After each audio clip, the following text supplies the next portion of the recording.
Hi, I'm Laura Cox Kaplan. You're listening to She Said, She Said.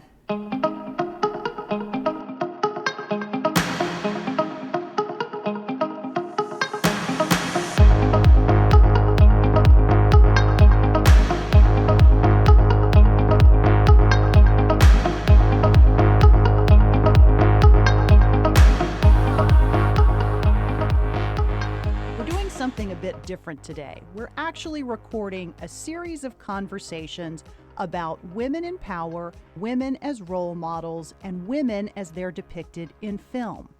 In this three-part series, we'll be talking to Colleen Griffen, the producer of a political thriller called An Acceptable Loss, starring Jamie Lee Curtis and Tika Sumpter. We're also talking to former Congresswoman Barbara Comstock and A.B. Stoddard from Real Clear Politics. Each of these women brings tremendous knowledge, experience, and expertise to the topic of women in power. Women as role models, even when sometimes those role models may be morally or ethically challenged, and women in film in particular, and how all of these themes ultimately intersect. We're talking about women both in front of the camera as well as those who are behind the scenes raising the money to make interesting movies happen. A big thanks to the producers of An Acceptable Loss, CorradoMooncoin, Colleen Griffen and Joe Chappelle, and Candy Strait for their support of She Said, She Said, and for helping to make this series of conversations possible. We are also greatly appreciative of their support overall for thinking more broadly about women leading and having an impact and willing to challenge, in many cases, the status quo. Colleen Griffen is here with me today. She is the producer of the movie An Acceptable Loss. Colleen, welcome to She Said, She Said. Oh, thank you so much, Laura. Happy to be here. Really happy to have you. I loved the movie, found it very interesting, found myself challenged by it. We don't want to give away everything that happens in the movie. So let's start this conversation by talking about why was it important to cast women in the two lead roles? Full disclosure, the director-writer is my husband, and it's something that Joe Chappelle and I have done since we started making films. In 1993, we made our first film, and we've always looked at roles through the lens of, could this be a man? Could this be a woman? Could this be, what ethnicity? Just what kind of diversity can you bring to a role? We see a world that looks like the world that we move through, which is not an all-white world or an all-male world or an all-female world. But specifically with An Acceptable Loss, Joe was inspired by two movies called The Known Unknown and The Fog of War. One profiled Robert McNamara and one profiled Donald Rumsfeld. And he really liked the idea of these two characters, one who looked back on something that they had done in the past around U.S. military and was filled with regret, Robert McNamara, and someone else who looked back and said, I'd do it all over again the exact same way. No rear view, no second guessing or anything like that, Donald Rumsfeld. So he said, let's put those two characters on the opposite side of a shared military situation without giving too much away. Mm-hmm. And he kind of pitched me the story, and I said to him, could they be women instead of men? Because we've seen we've seen two men on the opposite sides of an important issue in films before. Endlessly, right? Over and over. I'm not quite sure about this, and I'm sure your listeners can tell us but I think this may be the only film political thriller ever made with two women that are one woman is the protagonist and one woman is the antagonist. Mm-hmm. And I think that to me, that's remarkable. That's unusual. And it's not part of their character, actually. We could have cast men in these roles, but I think representational is so critical to see even flawed characters, even nuanced, complex characters, to see them on the screen is very important. How do you think it would have been different had they been men? Sadly, I was talking to someone that is a man in the business, and when we IFC opened the film in January and theatrically, and we opened in about 30 theaters, and I said, I was shaking my head, because I do think it's a very good movie, and I'm very proud of it. I said, if we had had like Ethan Hawke and Cuba Gooding Jr. in those two roles, I think we would have opened in 3,000 theaters. And he looked at me and he goes, I can get you Ethan Hawke. And I'm like, you're kind of missing the point. But I do think there's this perception that women cannot carry a movie of this nature and maybe this caliber. I also think that in terms of how would it have been different, I think it just wouldn't have raised as many of the issues that it raises. I mean, some people, just to see a woman who is a strong person dealing with maybe an ugly slice of what happens on the world stage, I think, and handling it with regret or with that same idea of I'd do it all over again. I'm happy with what choice I made, I think is an interesting polemic. Yeah. It really is an interesting dilemma and frankly rather surprising in this day and age that you don't see more attempts to be a bit more provocative, as it were, right? Because we have not in the United States had a woman as president as of yet. There's a number of women who are running on the Democratic side, as you know. There is a significant insurgence in the number of women who were just elected in the last election cycle, and that is significant in and of itself, but it's also significant because many of those women were women of color. They were all but one on the Democratic side of the aisle. Nevertheless, it does increase those numbers. And from your perspective, as you think about the broader landscape and the evolution of that landscape, do you think it changes how people think about the possibilities of seeing women in these roles, in this particular case in the movie with the vice president who becomes president and the national security advisor? Sort of this notion of life imitating art, art imitating life. And I don't know if you're familiar with the Gina Davis, I'm going to say her organization, but their tagline of it is, if she sees it, she can be it. Yeah. And a lot of their push is in the STEM area. So, they want to see women scientists. They want to see, hidden figures and movies where you might see a woman, figuring out the math problem or solving the scientific riddle or something like that. But anything where the woman who was our executive producer, Candy Strait, she executive produced a movie called Equity that Anna Gunn is in that showed women in the high reaches of Wall Street. And they wanted to be involved in that movie. They wanted to help finance that movie because they wanted people to see women doing those things, making these big corporate deals, moving money around. And I think that that's sort of the same thing that's why she got involved in this movie, is because she wants to see women doing these things and have people see that. Yeah. You mentioned Gina Davis's project, Mm-hmm. and I know part of her focus is on doing some really simple things. When you get ready to make a movie, she gives sort of a laundry list of a few things. Talk a little bit about that and how you think about some of those suggestions, because I know you incorporated a lot of that thinking in what you did here. Ironically, we weren't really aware of them before, but we just sort of fit into them. Her two big suggestions are, if you're writing a script and you write a crowd scene, add the sentence fragment made up of 50% women and 50% men. And then look at every role you have and see if your Richard could be a Rachel or if your Jonathan could be a Joan.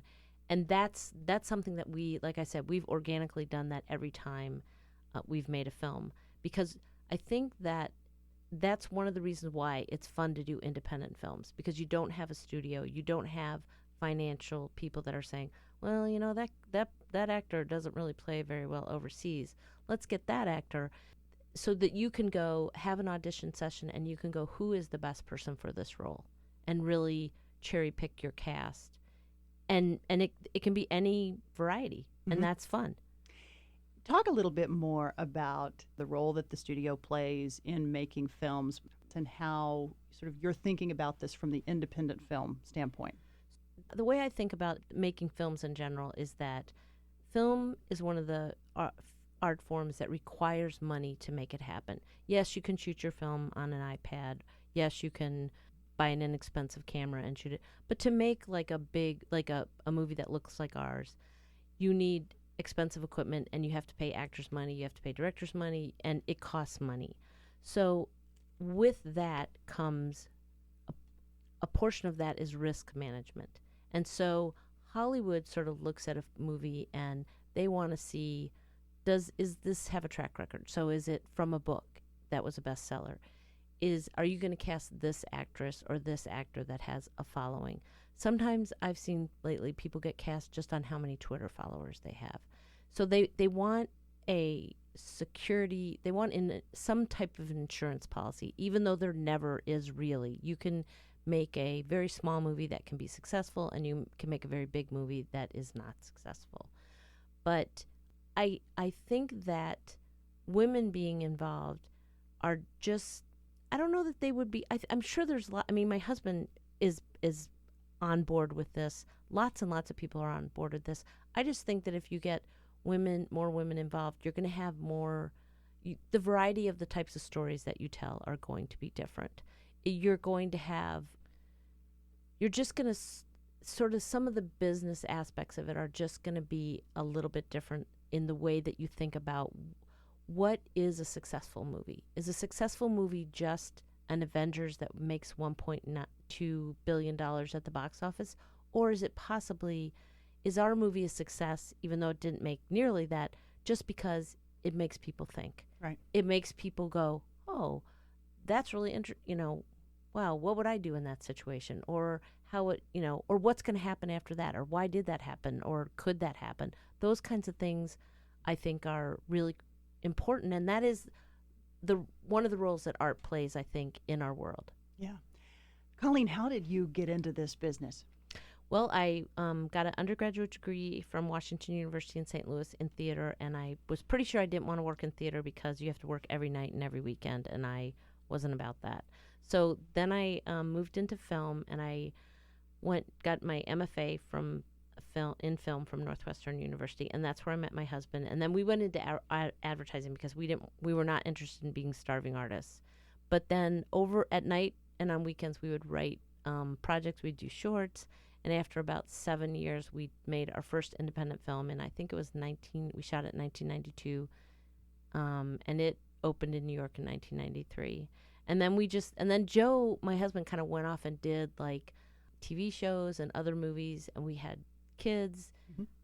We felt like one of us had to stay home and raise kids if we were going to have a far-flung spouse. So I did that. And then in 2012, Joe came home to do work on a TV show in Chicago. We live in Chicago. And I hadn't done anything since 2006. And I decided that there was enough time, the kids were older, I could do my own project. So I directed and wrote my first feature at 53 called The Cold and the Quiet. And it got a little festival buzz, and I really enjoyed it. It was very small budget, but I just enjoyed the process. And then I made a web series called Boy Band, which was polar opposite, just silly and campy and fun. And I also really enjoyed that. And Joe he kind of watched me get to do something where I had complete creative control. I got to pick even like what colors people wore and what locations we shot at. And he's worked in a field for years where he's but he's collaborating and executing other people's visions. Right. So he wanted to see, and we had so much fun when we did the first movie, Thieves Quartet, that we wanted to try to do it again. And that's when we decided, let's do it. Let's make an acceptable loss. And we did. How, for a lot of women, and we talk about this a lot on the podcast, it can be really challenging when you jump off the career track to stay home and raise your kids, to do all these other things, to invest in your collective lives together in a different way than when they are semi-launched or sort of capable of kind of taking care of themselves. You decide to get back in. It can be really, really difficult. What was that like for you? It's really challenging, and I have to be honest with you. I don't know that even though I made this movie, I don't know that I'm going to be able to make another one, or if I am perceived as I think that there's a little bit of a perception that I made this kind of on the coattails of Joe with his established career. I think in the film business particularly, it's very hard because it's a business that sort of caters to young and fresh and the hot new thing. And I'm, I like myself and everything, but I'm not young and fresh and the hot new thing. So experience is important in Hollywood, but maybe not as important as like coolness. But I am excited now because there is a very strong push towards, diversity hire, to getting more women behind the, as directors. But one thing that I think is really interesting is that our film, even though 87% of the investors are women, large part of our cast, not all of it, but a large, not just the two leads, some of the voiceovers, some of the minor characters are women. I am a woman. So the producer is a woman. The cinematographer is a woman, which I think 3% of movies are shot by women. We were not even by anyone considered a woman's film because our director was a man. Our director writer was a man. And that was disappointing to me because I was like, well, if you know what a producer does, a producer is the one that gets the ball going and then stays with it. And then I'm still working on it, where he's gone off and done other projects and I'm still sort of nurturing it, our little baby along. And so I think that is an interesting dynamic, but some of it's just from people not really understanding exactly how the business works. Right. I mean, you're essentially the business arm of the movie, right? I mean, you're running the business piece, which in and of itself, if you think about that in any other context, would be a little surprising to people. Yeah. Right? Well, I feel like I've always felt like my job, I'm mostly probably considered a creative producer, and I feel like my job is to create a safe space for artists to do their best work. Now that means, getting them the right amount of money, getting the right people together, getting the right spaces together, the tools, all of the things that they have. But then on this film, I also wore the hat of, I raised a lot of the money, but then I also, after we finished it, helped with marketing and stuff like that. So this is part of an independent film where you see it all the way through. It's kind of like being a mom. They never leave you. I'll be working on this for 20 years from now. When this distribution deal ends, I'll have to make another distribution deal and we'll still be working on it, Again, I'm sensitive to not giving too much of the movie away. But it's interesting, the two lead characters and a lot of the themes that we talk about on this podcast with the various women who come through. Perfection is a big one. Imposter syndrome is a big one. Fear of failure, what you do when you're afraid that you're going to fail. A lot of these themes, which you can assume are kind of an underlayer of what they may be thinking, but talk a little bit about how you see the two characters and some of these fundamental themes that I think women may struggle with a bit more than men sometimes. I don't know about the imposter, but I feel like we had a discussion last spring, and a couple of the comments that the panelists made there really struck me. So one woman talked about being a woman of color in a political situation and being a number two or being a deputy to someone that's very powerful. So her comments were, because obviously I haven't been in that situation, but her perspective was that if you are a woman in politics, you have to be a shiny penny. And if you're a woman of color in politics, you have to be a bright, shiny penny. And you have to be there, a half an hour early, stay half an hour late. You can't mess up. It's just the pressure is enormous. And then the second thing that she related is how much pressure there is to bear to get you to a yes. Whatever your analysis is, whatever your data you bring to the table, whatever your statistics, whatever your observations, your experience, your interviews with people, whatever that tells you, they want the yes. They want the answer that they want, and they're going to bring an enormous amount of pressure to bear on you to bring that answer to yes. So that was one, I thought, an interesting perspective. Another thing I thought was really fun is they talked about the idea of heap-heat. Heap-heat. Yeah, so you're in a meeting and everybody's sitting around, because there's a room, I don't think that I'll give too much away. There's a scene in the Situation Room, and there are people sitting around the table talking about something, and a woman makes a suggestion or says something, and no one really says anything, and then 5 minutes later a man says basically the exact same thing. Right. And they call that a heap-heat. So I'm certainly familiar with the phenomenon, wasn't familiar with the terminology. I know, I like that. I thought that was a really fun. I like it. So, I don't know if that answers your question, but those are two things that were brought up from women in politics. Yeah, well, I think the shiny penny piece certainly resonates, and certainly in fields like politics that is still largely male dominated, certainly even more so on one side of the aisle than the other, unfortunately. So, it certainly is a topic that resonates. Yeah, another thing that we don't have to go into this, but one of the other women I talked to about this said that she's retired from politics now, but when she started, there was about 9% of the elected officials were women, and when we had this panel, which was before the 2016-11, I think it was up to 16%, Yeah. and she had started a pact, and she's a Republican, and she was like, I don't care, Republican, Independent, Democrat, I just want more women in. Because her perspective was that women get things done. And I think, again, not to go back, because not all women are mothers, but women get together in collaborative ways to solve problems. And I think that's something that we are sorely lacking Right. now, that ability to say, okay, you feel that way, and now let's figure out a way that we can both be happy about, maybe a little unhappy, but both be generally happy about what steps we're going to take to solve the problem. Yeah, absolutely. What have we not hit on here? We did not talk about executive producer, if you want to Let's talk about that. Yeah. So Colleen, you are the producer of this movie. Let's talk about what's involved in that role. For those of us who are not in a creative field, don't have any experience with filmmaking, what does that really mean?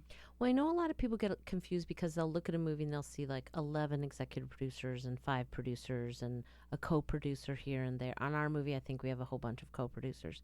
So really, sometimes the credits are honorific, or just a part of a deal. So you might have a TV show where an actor their agent gets the credit of an executive producer because they brought the person to the project. They never stepped foot on set. They never really, I don't mean this pejoratively, but they don't meaningfully contribute to the making of the television show. They just brought a piece of the package together. Generally, what you think of when you think of an executive producer is someone who makes the deals, either by putting the package together, bringing big players together, or bringing in the money. On our film, our executive producers were largely people that brought in money. I probably could have gotten an executive producer, but I'm also someone who thinks, like, let's just give everybody one credit. People don't need to have 20 credits on a movie. As a producer, what I do is it's similar to the same skill set as a big party planner. So you've got to figure out, okay, this is how many people I need in this scene. This is the location I need. These are the table linens I need. These are the flowers I need, like props and wardrobe and stuff like that. And you have to get it all together. You help with the schedule. It's very hands-on, kind of managing all the different people. But, there's 200 people on a movie set, and there's department heads that are in charge of each of those things. So you've got to figure all that. And they'll come to you and they'll say, well, you gave me $100,000 to do this, and I need $200,000. And in a studio situation, you might be able to go back to NBC or Universal or something like that and say, look, if you want this scene with all these bells and whistles, we need another $200,000. In independent film, we don't have that situation. The money we have is the money we have. And sometimes we don't even have enough money to even do what we said we're going to do, because you're raising money as you shoot. But you're actually setting the budget too. So absolutely. It really is the business behind that. Right. Setting the budget, raising the money, figuring out how you're going to allocate that. And then there's always a yin yang between the directing, the writer, the art director, the production designer, the cinematographer, because they're going to always ask for more, and that's part of their job too. And there's times when you're going to have to come in and say, no, this location costs $8,000 an hour. We cannot go into overtime on this location. You want to go into overtime on this location that we own for a week? Maybe we can talk about that. But, you have to sort of be the bad guy. A lot of times producers are thought as the enemy of production because they're the one that has to say no. So we've talked a little bit about your husband, Joe. Mm-hmm. He's your partner in life and your partner on a number of different projects. What is your advice? You guys have been married for more than 20 years. We've been married for 32 years. 32 years. What's your secret to making that partnership work when it goes from sort of the personal into the professional? We really like each other. We have very shared vision of what we believe a project should look like how it should unfold. And the same thing with our family. The things that we're committed to and we care about are very similar. But I also think that we are both giving in that I did not expect when I married this very shy, quiet person that he was going to be gone for Sunday night to Saturday morning for 15 years of our life, and I was basically going to be like a single mom. It never occurred to us that he would direct TV shows because he was more of a movie guy. And I thought that I would work more than I did. So that didn't occur to us, and we just kind of took it, and every time we came to a decision, we were like, okay, what will work best for the family? And I do think that there were times when I had to take a back seat. And I'm sure I feel like there's some resentment because of that. But ultimately, it's like, just like we would look at a movie and go like, okay, what's going to be the best thing?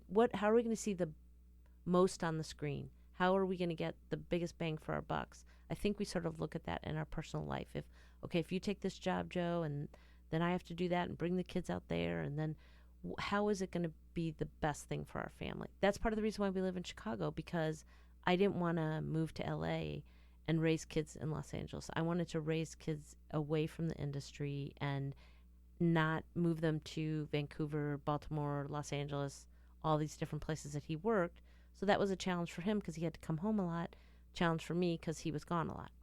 When you think about impact Mm-hmm. and the impact that you want to have had with these various projects, whether it's an acceptable loss or some of the others that you have worked on or the others that are coming, what do you want that impact to be? Well, I'd really like to see, right now I'm working on a project called Into the Empty, which is about the opioid crisis, and I have a young female writer who's playing the lead and a young female director, and it's sort of an incubation situation, and I'd like to see more, see that kind of an impact, and see Joe is a very nice person. I'm a very nice person.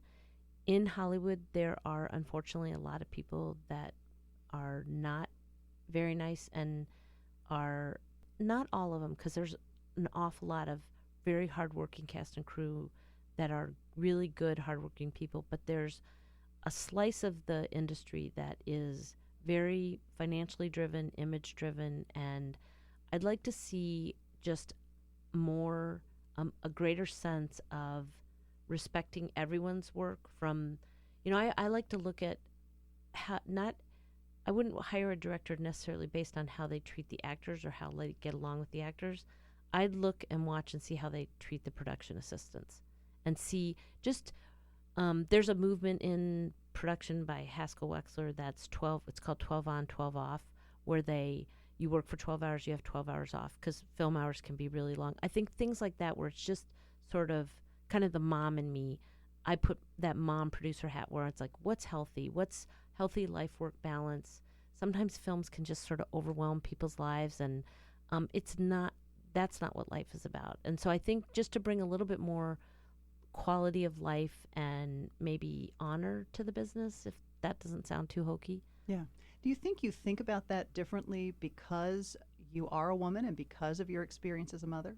Yeah, because I literally will think about a production assistant driving home after 16 hours and go, is this kid gonna drive off the road? Is this, and I'm not saying men don't think about that, but I just think that, I do think I'm particularly wired a little bit differently, where I'm going to look at someone, and if they look like they're flagging, I'm going to go, what's this person need? Is there another way that we can do this that isn't so draining, that isn't so, but I don't know, because I've had men and women tell me, well, they got to put their time in, they got to, and I'm like, well, yeah, they got to put their time in, but they don't need to work for free for 2 years, or work for really cheap for 2 years at ridiculous hours in sort of soul-sucking situation to prove that they want to be in this business. I mean, that's kind of a high bar, I think. Yeah.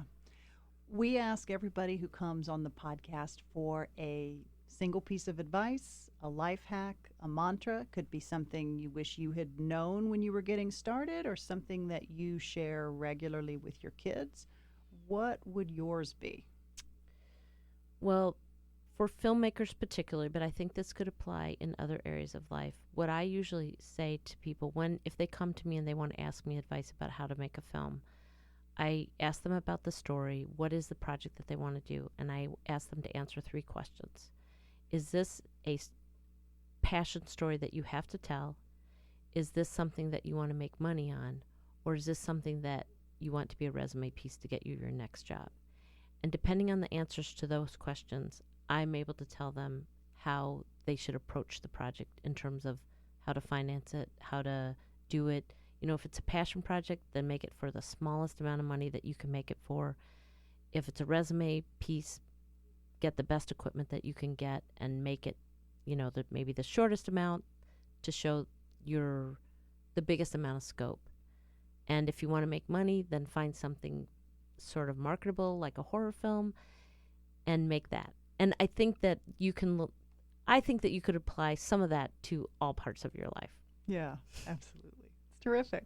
I'll come back. I'm writing a book, so I'll come back and talk to you about my book in 6 months, maybe. Give us a preview. It's about producing, because I just don't think people really understand how. And I've produced 5 projects now, and they're so different. Just to see the different experiences and the industry's changed even since 1993. Oh, great! I can't wait. Thank you. You're welcome. Very much. Thank you. Okay. To learn more about Colleen, you can visit our website at www.shesaidshesaidpodcast.com. There you'll find links to Colleen's bio, as well as links to An Acceptable Loss, which you can rent or download anywhere that you stream your movies. It's terrific, and we highly recommend it. Also, a big thank you to the producers of An Acceptable Loss, CorradoMooncoin, Colleen Griffen, and Joe Chappelle, as well as Candy Strait, for their support of She Said, She Said, and for helping to make this series of conversations possible. We also greatly appreciate their support overall of thinking broadly, like She Said, about women leading and having an impact, and their willingness to challenge norms and assumptions.